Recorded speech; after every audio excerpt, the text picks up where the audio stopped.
Hello, and welcome to today's episode of the Teacher's Lounge, the Zoom talk show where we interview educators from around the Mitten State and get their opinions on teacher best practices. I'm your host, Paige Pyrog. Now, I'd like you to help me welcome our guest for today. She's a high school teacher in Cedar Springs, Michigan, and she moonlights in the band After School Detention. Please welcome the artist known by her students as P the G. You're muted. Oh, still muted. Hi. Okay, there we Hello. go. Every time. Okay, well, P the G, we have quite the agenda today. First, we're going to talk about some learning theories. We'll touch on your personal learning and philosophy, and we'll end the show with the premiere of your new music video, Learning Theories. So let's go ahead and get started. Our first question is, what does learning theory mean to you? Well, learning theory is really about the science of learning. It's about examining students and really pinpointing the ideal situations where learning happens. And what's fascinating about them is the crossover and similarities between many of the learning theories. When you think about the theories that come up in early teacher education, you often see cognitive learning theory, behaviorism, constructivism, humanism, and connect. And can you break those down for us? Yeah, sure. So cognitive theory is about the way students think. It's metacognition. It's not just about what's going on inside a student's head, but also what's going on in their learning environment. Cognitive theory is basically the process of creating new information and how inner and outer stimuli affect the ability for the brain to process, keep, and retrieve information. Piaget, Vygotsky, and Bruner have all had a hand in that theory. Behaviorism theory focuses on actions and reactions, and less on information processing. Behaviorism is rooted in the reinforcement of behaviors. Students who exhibit positive behaviors are rewarded, and students who exhibit negative behaviors are punished. This is similar to Pavlov's behavioral conditioning and is refined by B.F. Skinner's operant conditioning. It's meant to teach behavior and is optimal for teaching, recalling facts, and learning rules. Constructivism theory, also influenced by Vygotsky and his zones of proximal development, is about building knowledge based on our own experiences and perceptions. In other words, each student will have a different learning experience because each student is drawing from different background knowledge. It supports personal and student-directed learning. The humanism theory is centered around Maslow's hierarchy of needs, and its goal is to create an environment where students can reach self-actualization. Wow. So the role of the teacher is meant to meet the physical and emotional needs of the students.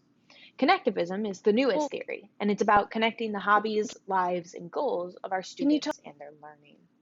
Tell us, why are these theories important? Well, teachers are always looking for what's called best practice, and best practice essentially means the research-backed strategies of teaching that yield the best results.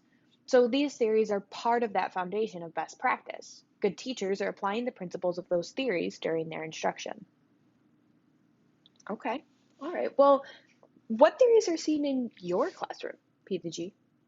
Personally, my focus is really on constructivism. I strive to treat my students as individuals and recognize that they are each bringing a unique perspective into my classroom.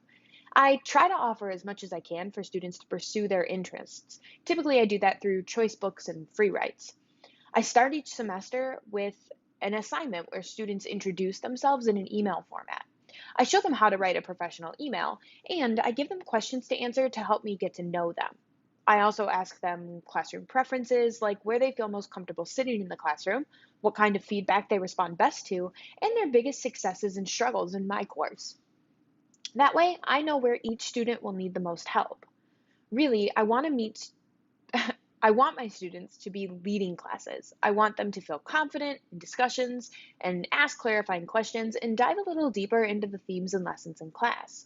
I want to meet my students where they are in terms of their learning and push them into that next level using scaffolding and keeping in mind the zones of proximal development. Well, thank you so much for enlightening us on your personal philosophies there.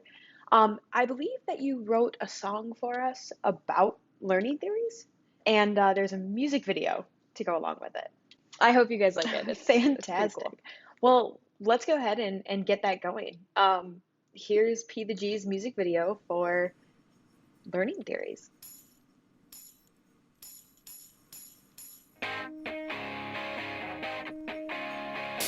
Piaget looked at how we thought, and if we'd learn or not. He knew that to succeed we needed opportunity to ask questions and fail, and learning can prevail when focus falls on information processing. Now on to Vygotsky and his learning theory that says we are all unique, independent human beings. Students should be in control and should make their meaning through experience and what they personally perceive. Constructivism theory is all about inquiry, student-led learning in zones of development.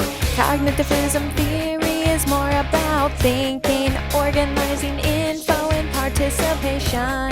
Pavlov rings a bell, and it's no punishment that behaviorism is rooted in our subconscious. You have an action, how's this reaction? That's right! Let's talk about Bruner. He agreed with Vygotsky that learning is social and you really need scaffolding that's just like ZPD. It's about discovery.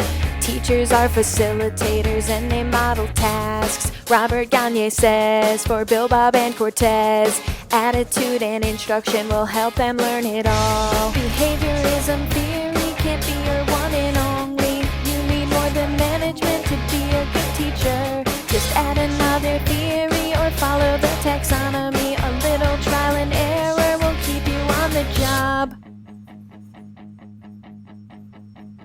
You don't have to pick one, you can really have it all. The theories mixed together like it's pumpkin spice and fall. In studying the tools to try to understand how you can teach to each student and lend a helping hand. So you pick the theory and anyone can see you care about your students, and I can guarantee if it's Bruner, Piaget, Vygotsky, or Gagne, it's an educational learning theory. Constructivism theory is all about inquiry, student-led learning in zones of development. Cognitivism theory is more about thinking, organizing info, and participation. Constructivism theory, zones of development. Behaviorism theory, classroom management. Cognitivism theory, participation. Constructivism theory, zones of development.